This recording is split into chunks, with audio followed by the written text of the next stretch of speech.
Archers, attack! Keep firing! Let none escape! Another down! Do not relent!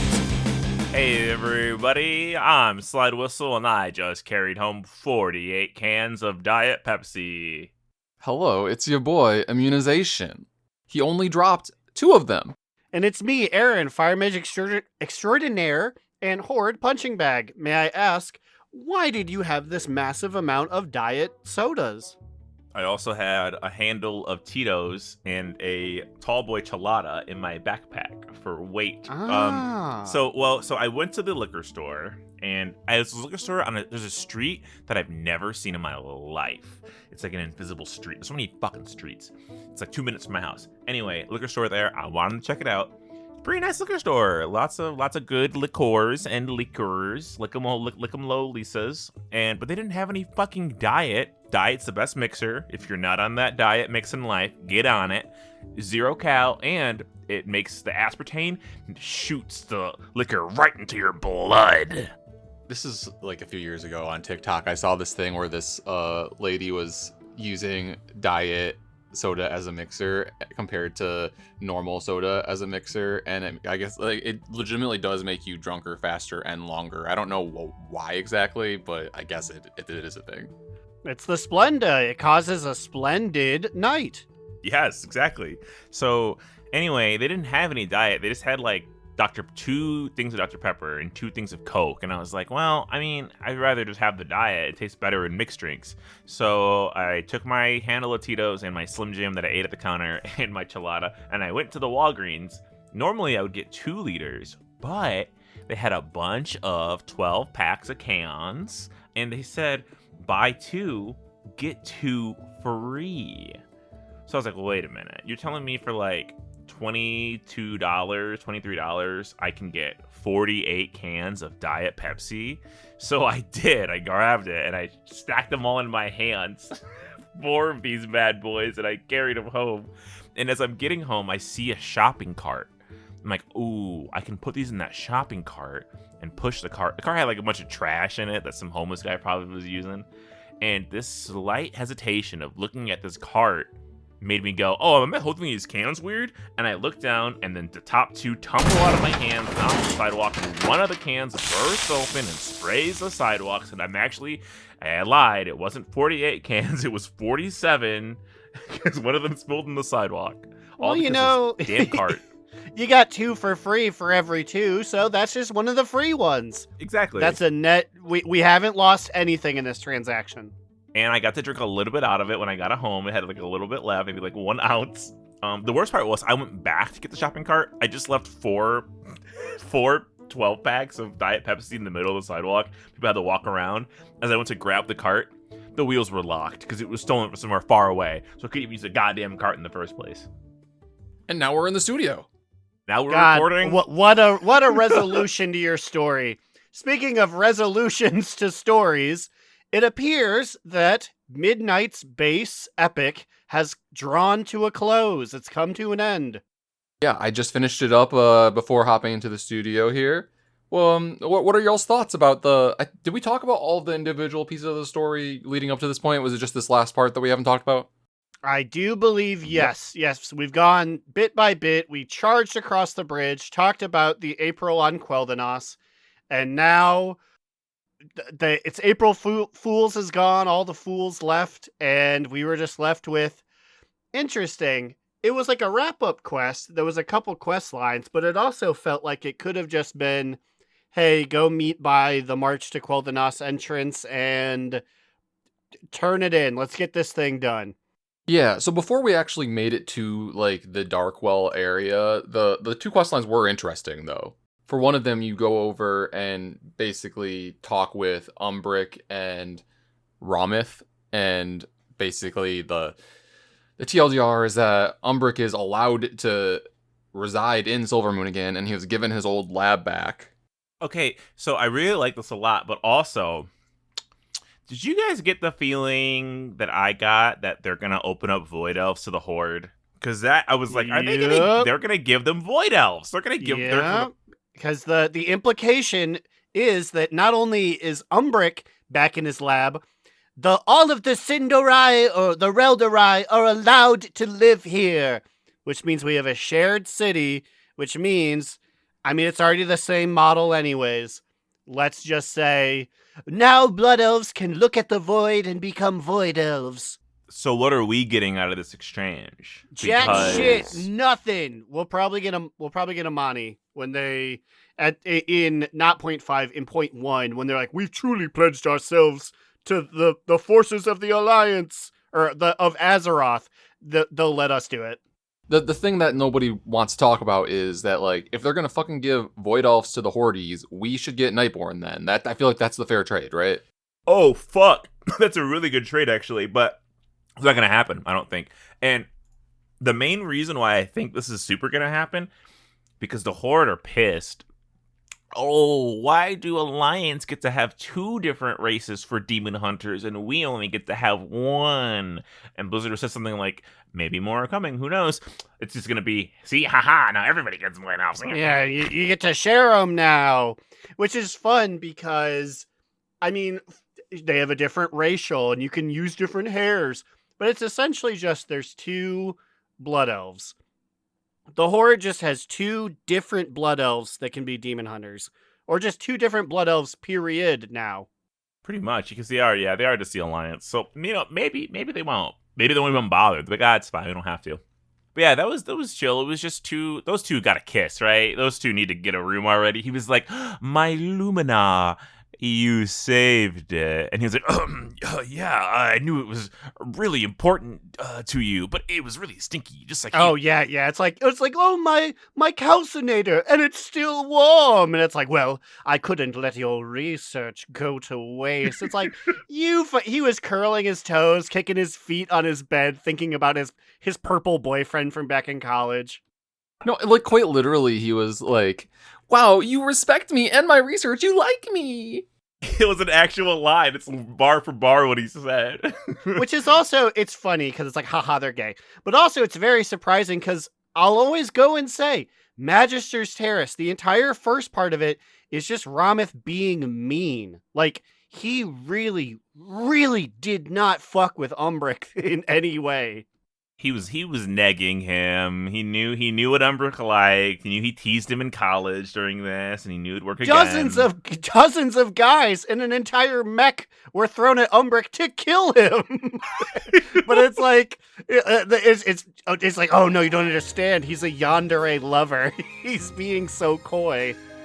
I will say I am very proud of my boy Magister Umbric for 1, being gay, like 2/3 of us. 3, I went right to 3. 3, getting in the cinematic that we will be talking about in just like a hot second. But I want to talk about other things before that. Having a prominent role after like what we knew him best for was giving us the Void T-Rex quest and BFA. Like, it's sick that he's like doing shit like it's like actual. Like, he was doing actual shit back then. Not that, Yeah, and I know that this is like the elf expansion so far, right? So I'm glad that he is included, and I feel like back in the day, we kind of thought that like the Void Elves would just be like introduced mainly just to give an allied race type thing. Like, I feel like at least that's what I thought. So I feel like it is cool that like Umbric and I guess all of the Void Elves have had such a prominent part ever since. Mm-hmm. It is definitely the allied race that's gotten the most heat. We do not have distinct story moments where the Lightforged Draenei celebrate their Lightforgedness. Which is crazy considering where we are right now. And I guess we did tamper down the light, spoilers, but it is funny. But then also on the other side of this, the other quest was with Marisa and Meanie Bobini Aethys Sunweaver. Yeah, he was like, this bitch has spilled blood. But the most surprising thing was that Marisa was just like, let this flame signal the end of the Silver Covenant. And I was like, bitch, you giving up on that already? I did think that it was funny. Like, when you first arrived to her, she was basically like, I think it's meant to be funny, but like I could also see them doing this. So basically, she was like, yeah, while we were waiting for you to get here, we dueled a few times just to get it out of our system. I wonder who won, you think? Well, I hate to say, but he is a fire mage, and that's like one good thing that we can do. It depends if he was able to sneak away and do a greater pyroblast. Then that bitch is sunk. I don't even know what she is. A rogue? Does she do magic? It's probably a hunter, right? I don't know. Yeah, she shoot bow, we think. Fair enough. But so they basically, which this is weird. They signed a big compact, which I've never seen a quest box get this big before, this wide before. Is this the widest quest box we've seen? Because it's just like them agreeing basically to. Now, Aethys Sunreaver didn't say he was dissolving his group, but this means that they're merging, right? I think it's basically just, it was a pact to say if we see each other, the Sunreavers or the Silver Covenant, or I guess the High Elves that are High Elves, they will not attack each other like they used to. Because even she goes, I'll never forgive what the Horde did. And he goes, I'll never forgive the Alliance for chasing out my people. And even in their written thing, they're like, okay, we're still on our distinct sides. It's just no more violence, okay? We're all elves under our mother sun. Yeah, but now they're a merged faction, though. They're the Silver Sun. They're the Silver Sun Compact. I thought the Silver Sun Compact was just this particular agreement, which was basically them saying that they would join forces if a big bad were to come and threaten them, like the Void just did. But if she dissolved, she dissolved her side of it. So how could the Silver Covenant will no longer exist? She says. So then, how would that work? Who is she rallying if they don't got a Silver Covenant anymore? I believe the High Elves will live in their own like a little Tokyo area, their own little area of where they're racially pure over there. They have no felediction. But yes, it's just the branch that is a part of the Alliance military will no longer exist because they live in Silvermoon. I think they're all the Silver Sun Compact because I wasn't able to read the end of the fucking scenario because I did something stupid. But Immune talked to Oculith, the Mr. Portal man, Mr. Portal Worldwide. Yeah, Mr. Portal Worldwide from the Nightborn. And he basically said, oh, it's so tiring making all of these portals for everybody because I'm the only one doing it because I don't know what Jaina's doing. And he was like, I should get some apprentices. I haven't had apprentices in some time. Ooh, that new Silver Sun Compact that's formed has a lot of promising young magi I could train. So I think Oculith is about to be working with basically who's left over from those two to make portals for him, to be portal slaves. I mean, I guess it would make sense if they just mushed all Blood Elf model using races together and just said, you guys are one thing now.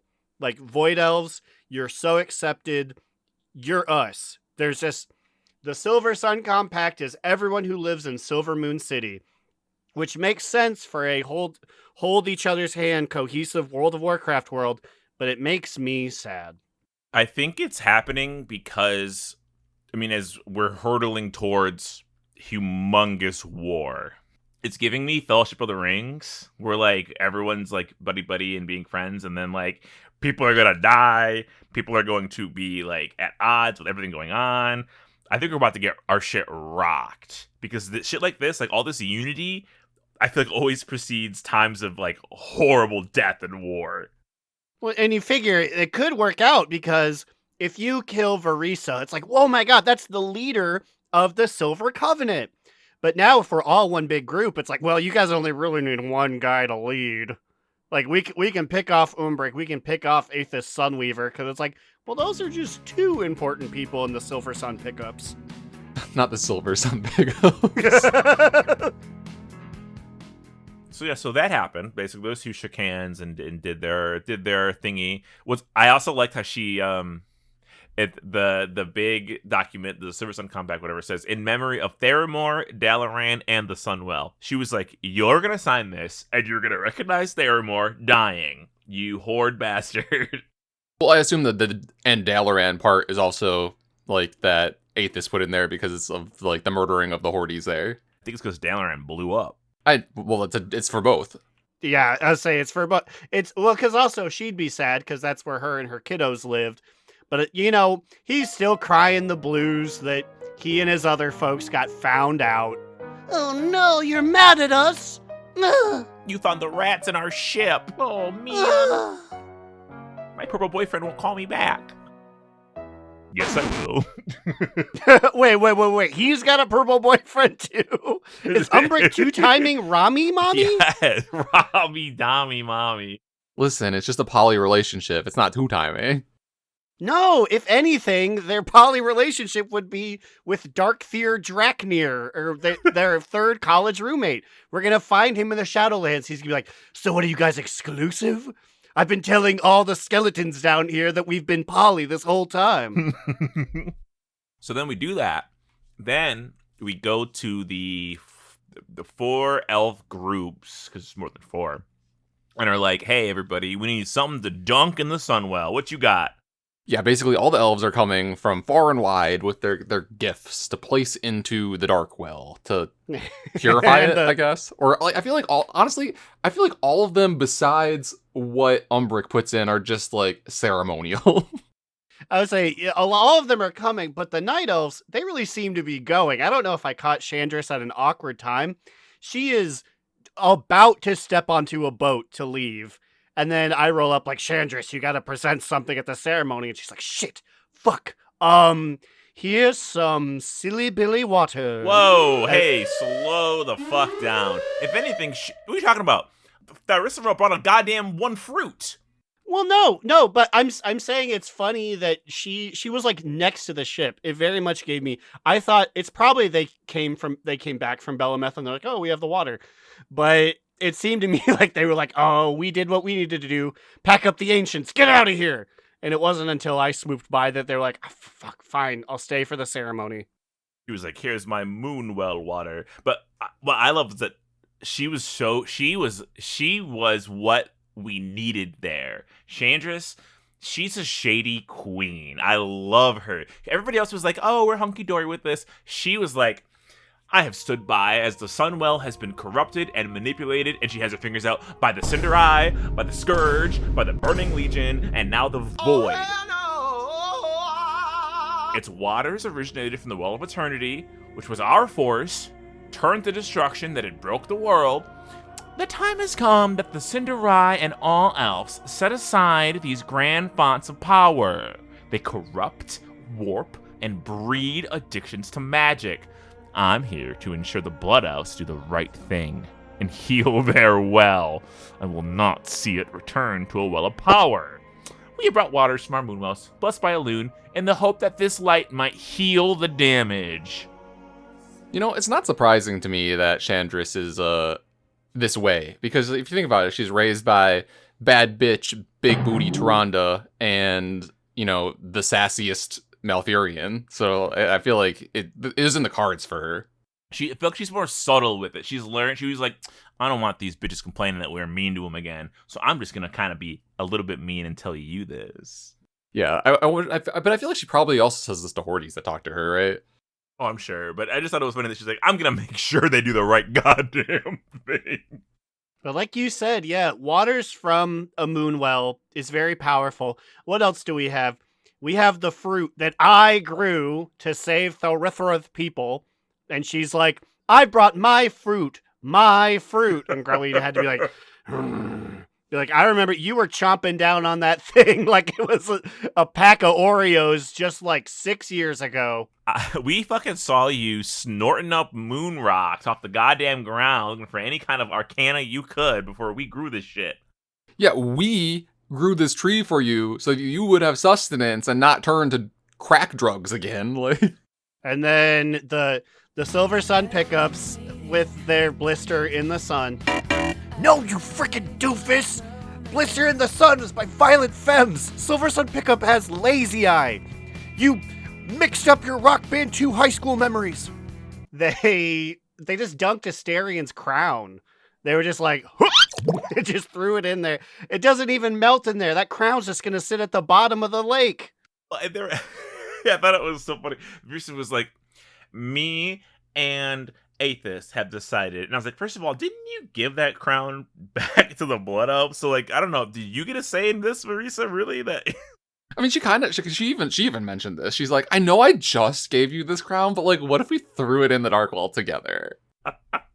And then my favorite, Magister Umbric comes in, and he's got a thingamabob. He just pulls out a big purple rock, and Rom is like, you're gonna put a thingamabob in there, a void thingy? And he goes, yeah, that's kind of my whole bag. And he goes, okay, fire away, brother.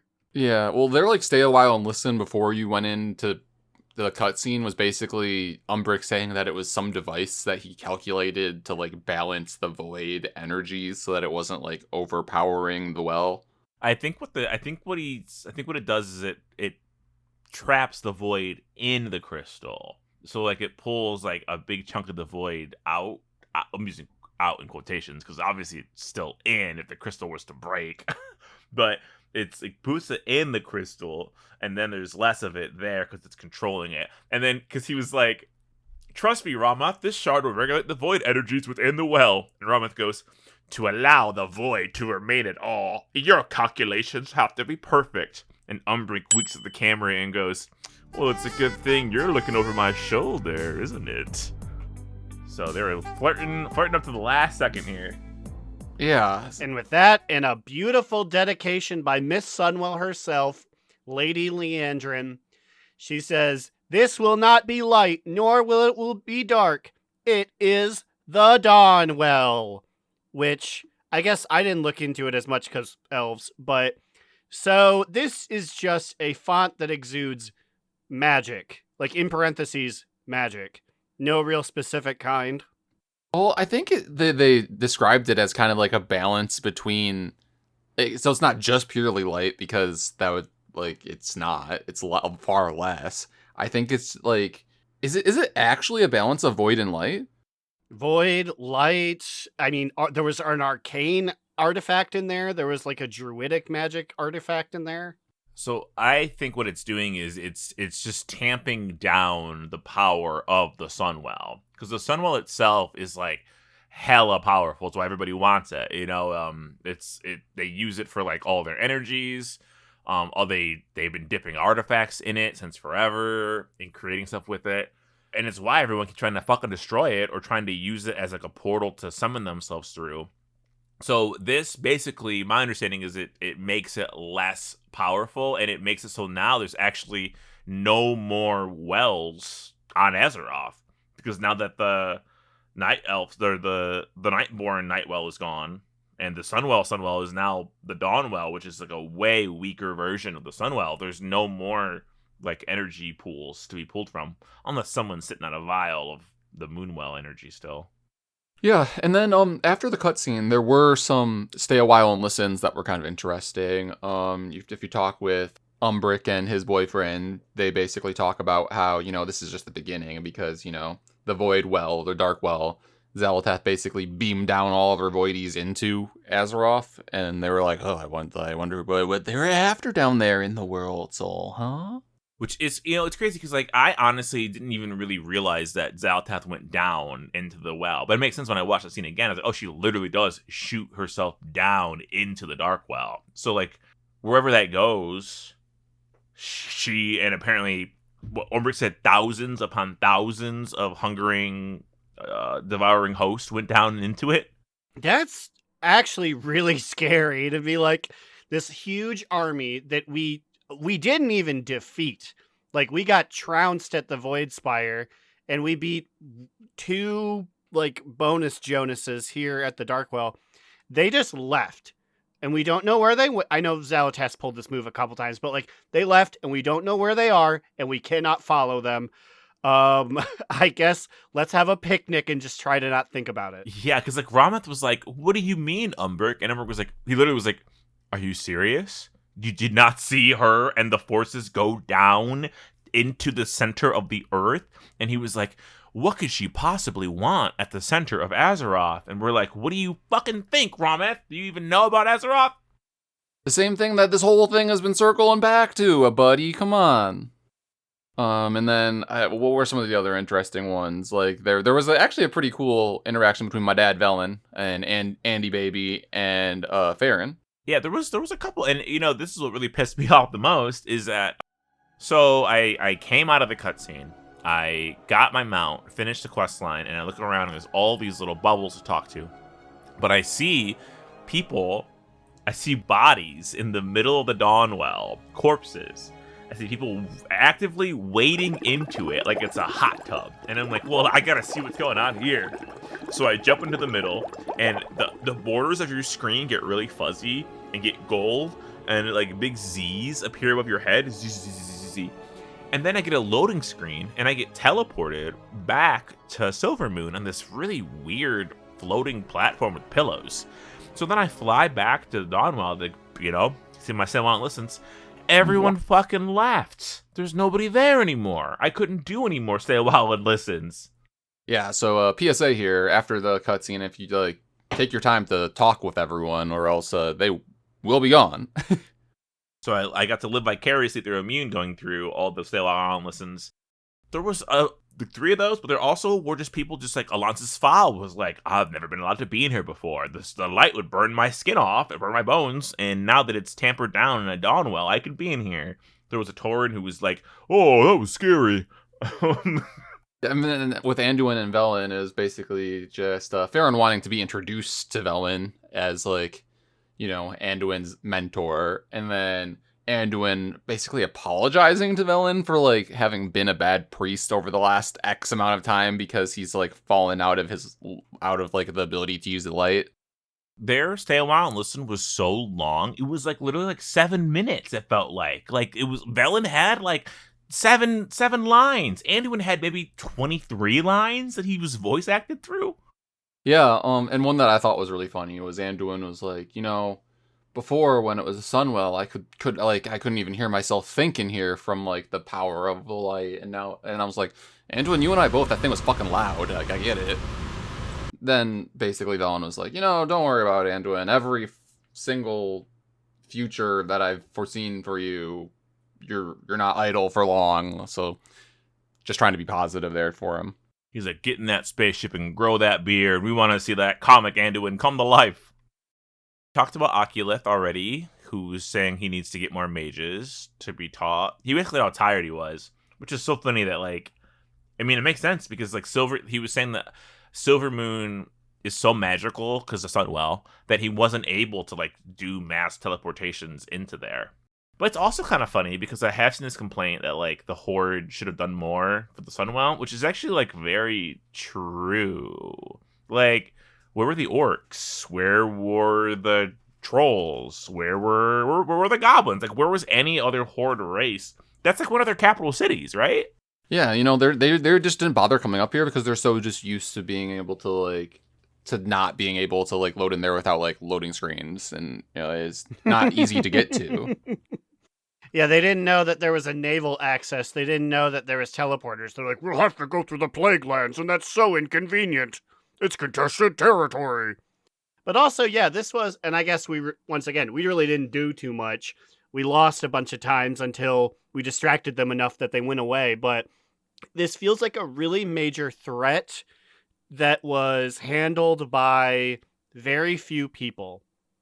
There were the elven races and a couple of the paladins, but the paladin races were kind of just made up of 4 or 5 different groups. And then us, the players, but no major Stormwind army, no major Horde forces. It's will we have to tell them? Am I gonna have to go back and be like, hey Tess, there was a whole big thing up north, and she's like, oh, Norway. I was seeing people talk about this, and someone said something that was which I thought made sense. That the reason why this was here are the elves, because they all have dealt with some form of fount of power before, like a Moonwell, Sunwell, Nightwell. So this was these were the well specialists that were yeah, we just fucking fix this shit. We know how to fix this shit. And is the implication that Zali used this to beam herself into the core of Azeroth? That now that's the point when the rest of Azeroth will care a bit more? Yeah, because that's definitely what she did. So I think that the armies will be assembled soon, which I'm telling you, it's worrying. Anduin said, well, listen, he specifically mentioned how he doesn't want to abdicate the throne, or he doesn't feel like he can abdicate the throne, even though he feels like he's been a failed king. And I'm like, can we get this guy some therapy, please? Somebody help. What the hell is his girlfriend doing? Why isn't One Armed Bandit helping him out? What's her name? Yeah, Farron. surely she'd love to see the mightiest city on the entirety of Azeroth. That feels like a real missed opportunity to take her to this luxurious city and be like, oh, by the way, babe, I'm the king of here. No, but like the thing is, he's like, babe, we can't go there. I'm the king, and I haven't done like shit for the last 2 years, so like I'm They'll kind be of like so dodging my mad own at me. kingdom, you know? They'll be so pissed at me. It's gonna take like they're gonna meet all the other Arathi, and like the main Arathi leader's gonna like backhand Farron, and he's gonna go into a rage and reclaim his kingdom and kill everybody, and then he'll be like, I'm here for the light, I did it, I'm cured, I have a wife now. If anything, the reason that he can't take her to Stormwind is because she would go in to the castle and she would see like beautiful paintings of that time he jumped on the giant horde tank and like took it out with his sword and the power of light, and she'd be like, I'm having your kids tomorrow, brother. It's like, it's pacing. If she sees all the cool stuff he used to do, she's like, there is no more will they, won't they. We are. We are. Yeah, and he's just like, nervous to go back because he's like, I'm washed now. That's not me anymore. I don't know who that was. I knew this from listening to Lore Watch. Check them out if you like lore. But wow, how much you guys know about the Sunwell, like in general? Like not a lot. Like hardly any. Horde and my least favorite race in it. And they killed a Naru to make it. That's about all I knew. Yep. Well, I mean, and I knew the Warcraft 3 stuff. It used to exist. Arthas threw his boy in there to corrupt it, but then they done and fixed it.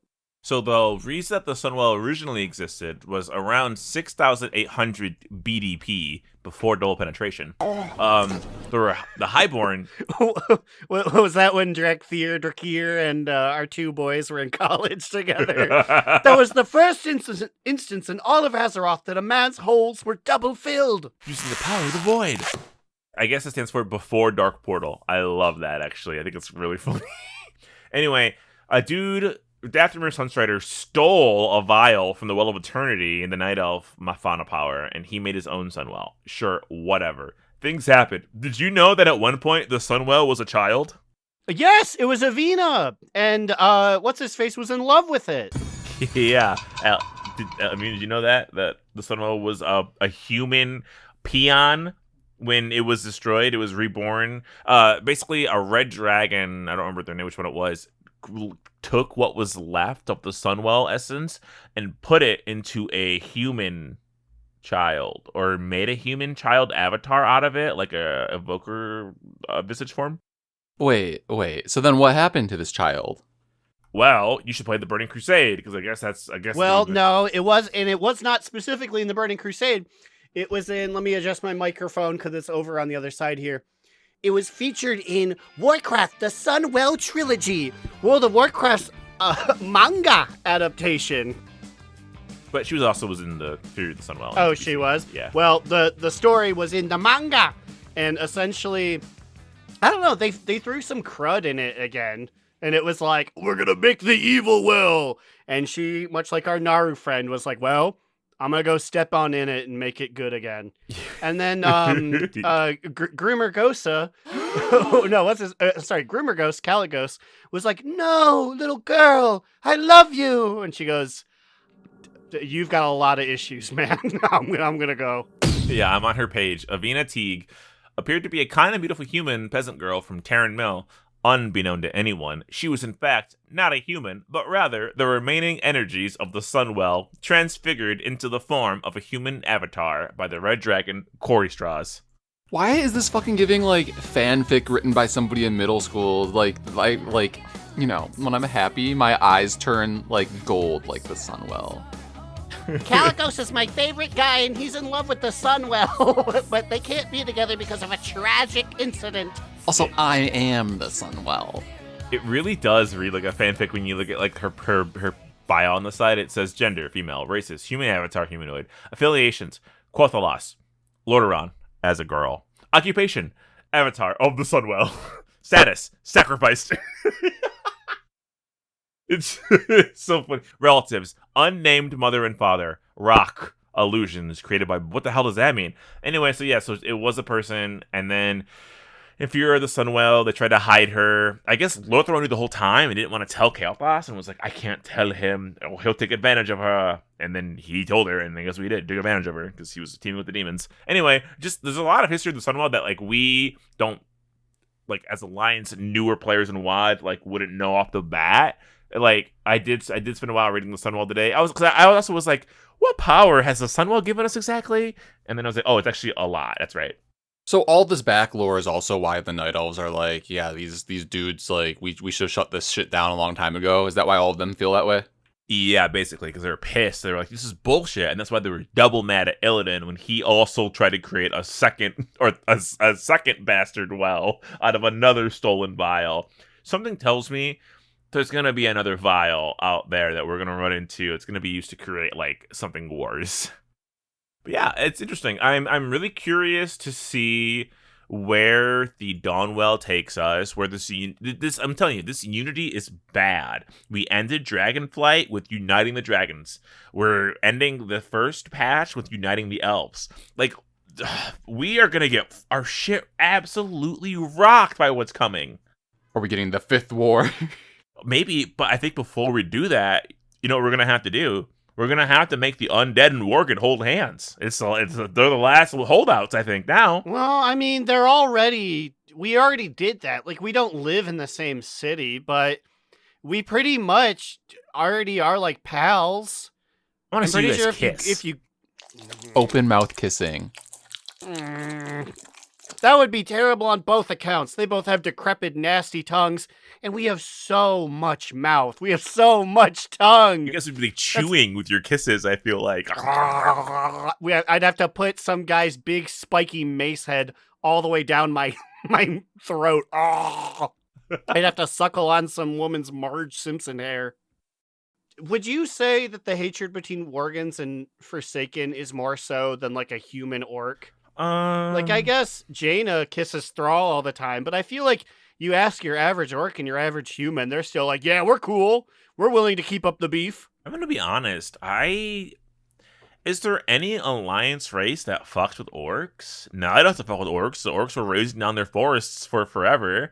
Oh, you guys are figuring a similar boat. They also encroach on your lands. Like Garrosh encroach on your lands and shit too, along with Sylvanas.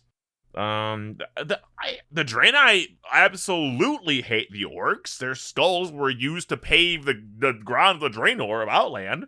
Yeah, that is a millennia of stealing their planet, of them coming, and then the random fungus that grew up overthrew you and murdered your entire civilization.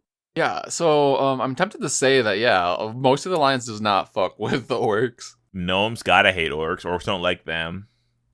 I don't hear enough about dwarfs and orcs. I'm sure they fought a million times in the old Warcraft series because they're, one of the only 4 races to fight. But yeah, it's interesting. My big question is, and then I feel like they didn't touch on it enough. I think because they knew the solution was coming, so they're like, why mention it if we have a Band-Aid? But the Blood Elves, obviously, they sucked down Fel because their magic well disappeared. And like, we need magic. We need it so bad. And then they had it for so long. Then it became evil, so they had nothing. But now it's reduced. Will the Dawnwell produce enough magic energy to keep elf society going? I would imagine they would, but that seems a little lame, in my opinion. Well, and if that's the case, does that mean they were like gluttonous? They're like, oh fuck, Sunwell's so good, baby. And now they're like, we have to keep it to an even 3 meals a day. No, it's even less than that. They're like, this is probably the equivalent of doing like intermittent fasting for them, where like they can only eat like 2 hours a day or something crazy like that. Because even before we shut the dang thing down here, they like earlier in this expansion, they were like fully on board of turning to Fel illegally. We shut that shit down in the Murder Row dungeon. I'll say that's the whole thing of Murder Row. So like, I'm gonna need some more with that. I'm gonna need more storylines where Blood Elves are turning to weird science weird evil science in order to get their kicks. I think they will. So, like, the first time the Sentinel was destroyed, I mean, this is obviously when it was, like, way more addicting, when it was just arcane before they had light in it. The Sunwell empowered the High Elves for roughly 7,000 years to come. Its presence in their lives was comparable to eating or breathing. Like, that's how much they drank its power, like it was crack. Then it got destroyed, obviously, and rebuilt, and it was tampered down a little bit, but it was still, even like, Aethys or Rameth was like, it's going to be really hard to get along without the Sunwell. I'll have to figure out how I'm going to manage without its power. And it's like, well, yeah, bud, that's a welcome to everybody else. Welcome to every other elf, bitch. Ain't no one got no wells, because you'll keep fucking it up. Postscript here while editing, because I never went into it because we moved on to something else, but I want, like, parts of their society to break down because they don't have enough energy. Like, not even just societal, but, like, all the floating stuff in the air that they needed a million zillion power units to function. I want, like, stuff to start falling down, or, like, lights don't turn on. I need Blood Elf Society that was so focused on the Sunwell to, like, actively start depowering because of their decision to make a lower class battery. I know they won't do it because they just remade Silver Moon, and so they're like, we're not going to have a Brokey version, but, like, if they want the story to be interesting and this creation of the Dawnwell to be more than just a lame end of the story, there needs to be consequences like that. Just my opinion. Well. Not even one anymore. We got rid of them all. ... Also, I'm looking here, and it appears that Lady Liandrin heard the magic song. Yes. Oh. And so Eritrea was like, did you hear the Radiant Song? And she goes, yes, I will be a player in The Last Guardian, The Last Titan. Catch me in a year and a half. So this also definitely is them doing that thing where they're like, not breadcrumbing, but maybe breadcrumbing, because, like, in one conversation you have Xal'atath went down into the core of Azeroth. I wonder where she went. And then another one you have Leandra being like, oh my god, when I did the light stuff into the well, I heard a voice, because that's where Xal'atath probably went, right to Azeroth. Yeah, it's not even breadcrumbing because it's, like, very just, like, in your face. Or maybe it is breadcrumbing because a lot of people don't do the stay a while and listens, or the ones that, like, aren't even stay a while and listen, just talking to people. Also, the amount of people who skip that and complain about it, like, on, like, I was reading, like, the Warcraft lore subreddit. I'm like, stay a while listens are so annoying. I wish we could skip them. Like, what? Why? Just fucking don't do them. Like, okay, don't complain about them, but, like, I feel like they're nice because most of the time they're voice acted. So, like, they put work into this. Yeah, they're not just reading, you lazy asses. My favorite thing about Leandra talking about hearing the voice is that she says, I swear I could hear a gentle voice. Don't be afraid. And my first thing was, like, I imagine, like, the scary angel. Be not afraid. Like the biblically accurate angels that are, like, donuts with wings and scary eyes and teeth. Yeah. That's what we need. That's too many. I'm getting on my soapbox now. The Void has brought too simplistic of creatures, just giant ghosts wearing various armor.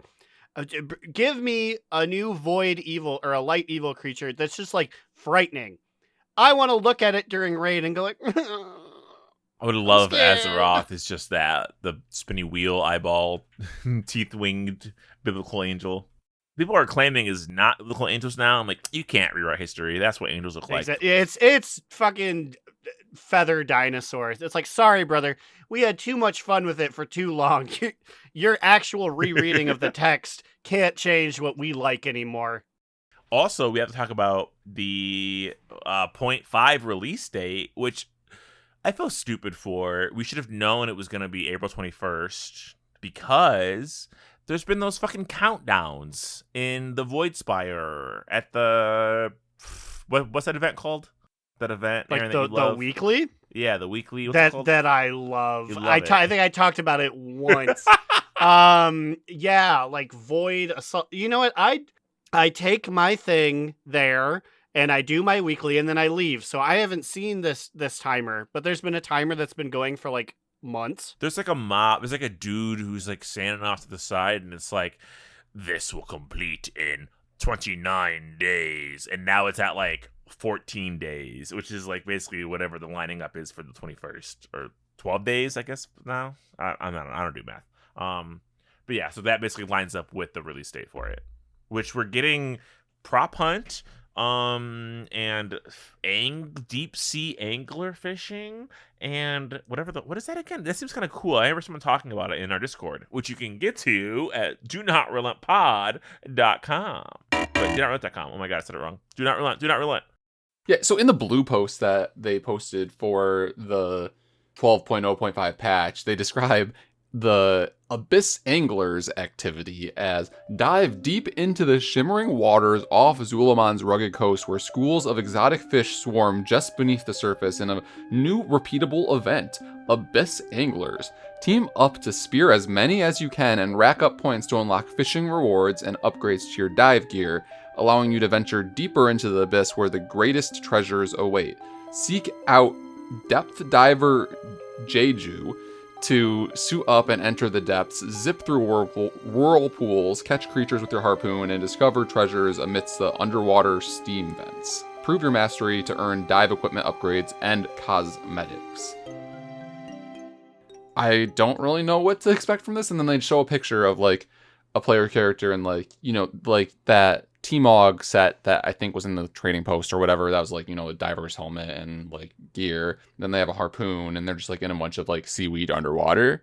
So I really don't know what this means. It's just it's goofball golf. You'll go down there, it'll be like, oh man, I only gave you enough air for 2 minutes. And then you collect fish, assumedly once for a weekly, and then a bunch of other times just for fun. And then you'll be able to trade it in for like, oh, your suit allows you to get more air. Or like, now you have a harpoon that shoots from a distance.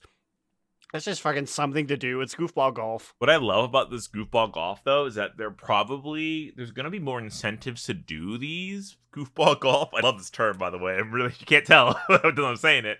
Because they can attach any fucking adjacent decor to this. Oh, you're telling me you're gonna give me some fucking seaweed? Yes, I will get the fucking decor.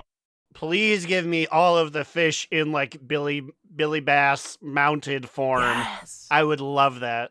Or like Animal Crossing style, like when you put a fish in your living room and it's just in a tank. I feel like that would also be really sick. Guys, have you guys dropped off your decor yet? Have you checked all your decor now? Like, I haven't been to my house in a fucking minute. I forget I have a house, honestly. Yes, I've been, but only to put up all my statues that I just keep getting more.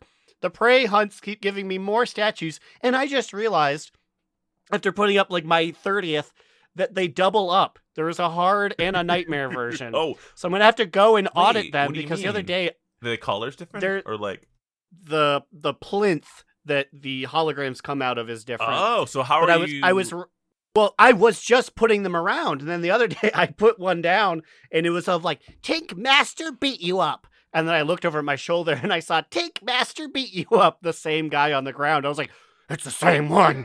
And then I looked around, and I was like, wait a minute, there's a bunch of dupes in here. I love it because like you wouldn't know because you keep slamming them down because you're like, I got a new one. Let's put this shit down.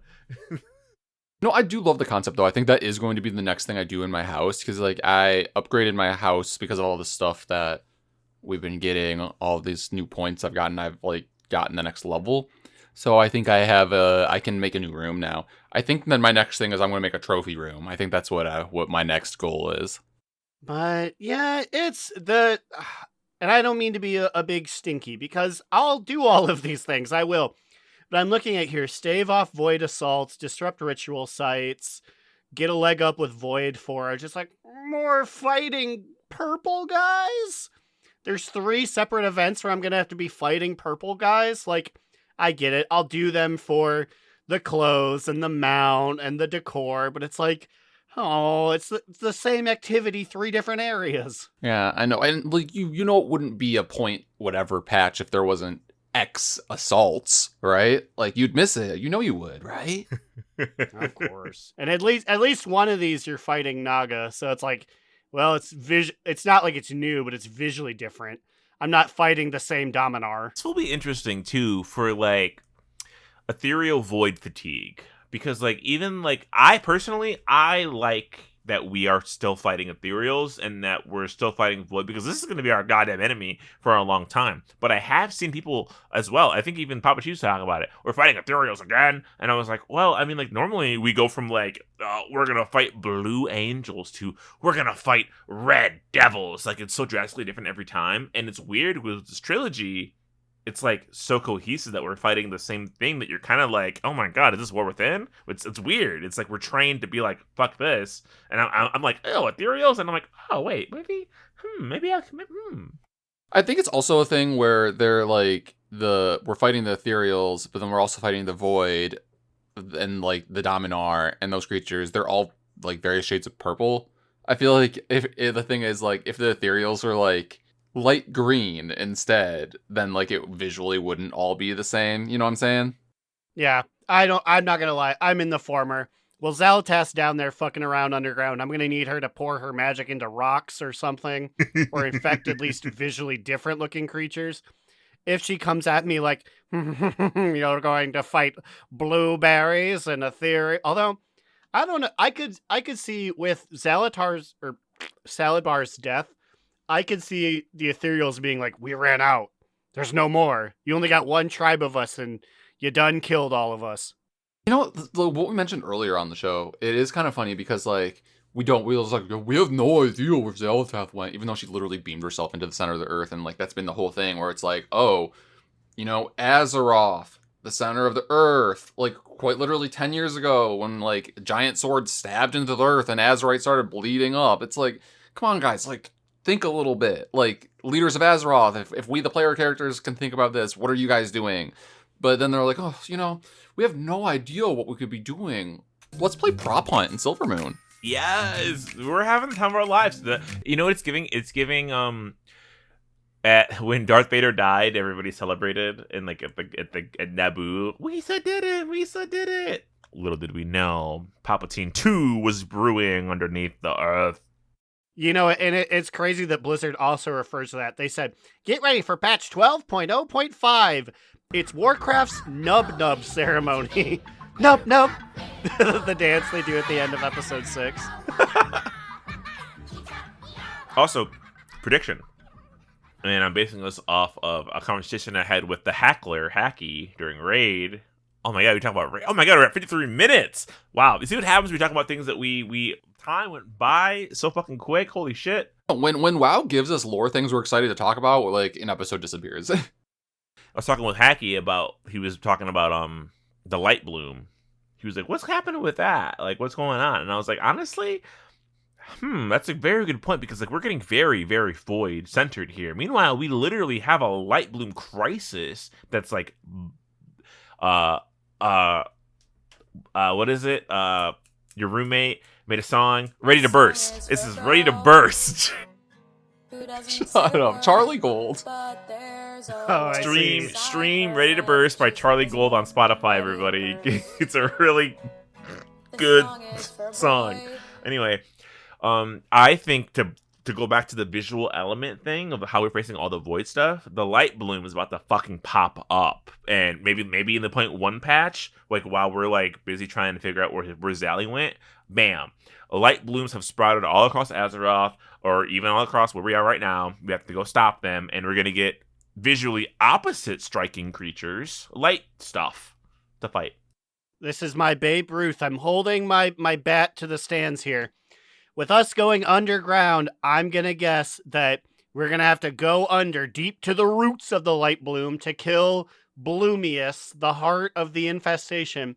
And while we're there, we'll see Xal'atath fucking around and be like, oh my god, she's doing something. Looks directly at the screen. To the last Titan. And that'll be the reason.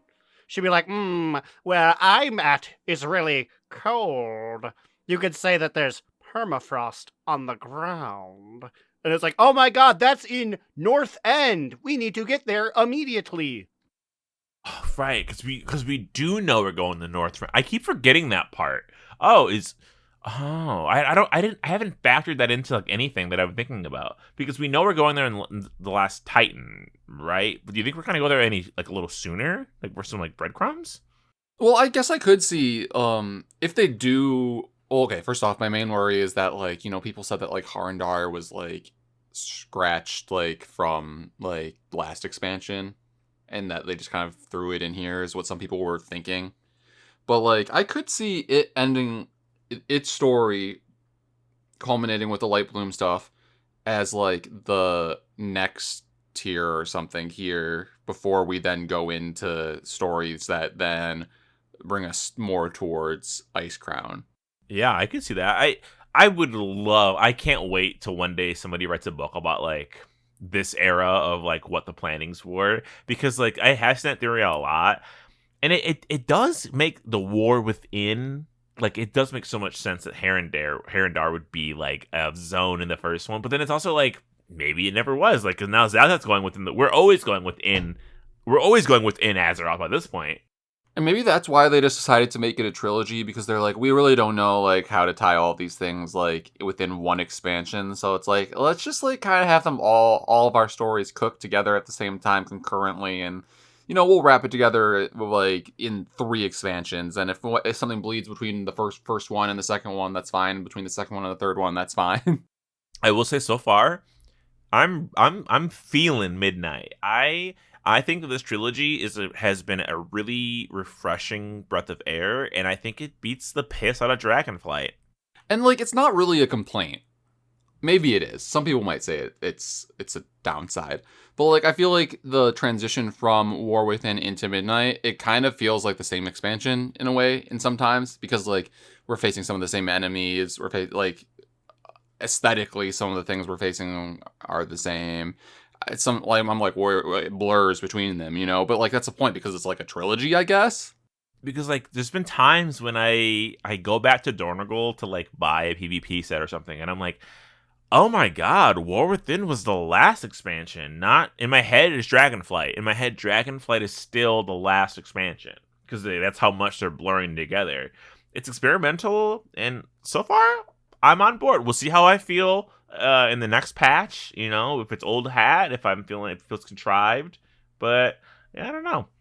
It's like Aaron, your big hang-up is like the same enemy so far, right? Yes. Like, how do you feel it compares to Dragonflight? How do you think War Within on its own versus Midnight on its like, you know what I mean? It's tough. Each has had things that have drugged them down, and not just because like I'm old, everything I don't like anymore. Dragonflight was a little too goofy. IMHO, but that's fair because we were coming off of the Shadowlands, so like we gotta play, we gotta have some fun for a little bit. War Within, I really liked as far as what we were doing. I just didn't like that it was like 3/4 of this is in caves. So, I think Midnight, I eventually will like more of them. Right now, I'm personally more TWW than Midnight, but just elf politics and fighting purple ghosts is a hard sell to me. I'll really be interested in, now that Xalatath is gone, allegedly, the point 1 and point 2, assuming it does the same time frame as TWW, what are those going to do? Those are the important bits for me. That's what I feel like will really make or break Midnight for me. If we open up a portal, it's like, we found Xalatath, she's just somewhere else purple, she's in the void mess, then I'll be like, boo. I would love if like we don't know how to find where she is, and who we know who we consult. We consult Queen, what's her name? Not Ansarek. Ajara. Her mom. Anzarek's mom. Oh, the big yeah. corrupted looking one? Because she's still being worked on. I was just thinking about that today. I was like, we never fixed her. She's still a big, like, booger crab. And, like, if anyone knows how to get through the middle of Azeroth, it's the fucking Nerubar. Like, the Rubians. Like, they know how to fucking get down there. She'd be like, oh, I think she's taking the tunnels. Yeah, I mean, like, the combination of them and the people in Harandar, we could find Xaladath. Like, we could do this, And it's a good fodder army, so our own troops don't have to die. They can die instead. Speaking of dying, it's time for our top 2 bottom boot medium moot. Aaron, Go. Well, I'm gonna say that my top toot of this. Well, actually, you know what? I have a bottom boot Boo. because I gotta keep it Warcraft. Boo. For the first time in forever, I missed out on a raid night, but it's because I was pursuing the highest form of art at the Lansing Film Festival. No, So honestly, I thank you for doing this. I have FOMO that I was not able to attend this, and we will be talking about this in our After Dark episode. To the last minute, I was like, I could still call off work, and I can still catch a train. I can still do this. I told Cubbyba before I left, I was like, he hasn't asked me for a ride or let me know, but there is a part of me that thinks I could see Slidewhistle just there. I considered it so. I was like, oh my god, like I blew my first opportunity to see this shit premiere live for the first time ever. I gotta make it up, but I was like, I was needed at work. My boss came back after being on vacation, and I knew everything that went wrong. So I was like, fuck. But we didn't actually say what happened. Oh yeah, we're kind of just alluding to it. Aaron, Enduring Destiny. If you haven't seen it on YouTube, watch Enduring Destiny on YouTube, and then you can find all about it on After Dark. Yes, I attended a documentary all about the creation of it, essentially East Lansing's and the world's next big so bad it's good cult film. And you can hear all about it, but I missed Wednesday. But next week I'll be back to quote another famous movie. But for now, I want to hear about Immune's TTBBMM. Well, I have a top toot. Toodly top toodly. We didn't really get to talk about Raid this week, because we were so busy, but I feel like we are hitting a bit of a groove. We made good progress. I feel like this week we are firmly in heroic now. We are on dragons, and we made good progress on dragons. I feel like next week we'll kill dragons, and then at that point I don't really know what the plan is.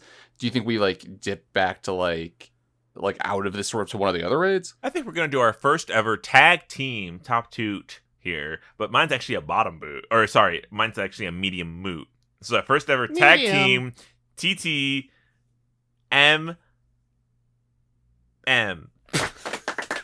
TTMM. Yes, so raid. So I am happy that we are in heroic. However, I'm having my usual hang-ups where I have to control myself and not grab the microphone and scream into it. Can we shut the fuck up and pull? Why are we talking so much, everybody? We don't need to hear about everything. It's not one person. It's like multiple people. And I'm just like, it's fine. And I'm like doing this. I'm like, it's going to be okay. It's going to be fine. It's gonna be fine. I was watching the clock tick down, and I'm like, God, please, if we literally just started bullying people instead of you having to go do whatever the hell you're doing out there, trying to get your trinkets crafted and get your computer restarted and talking about what went wrong on the pull for 5 minutes, Rosh.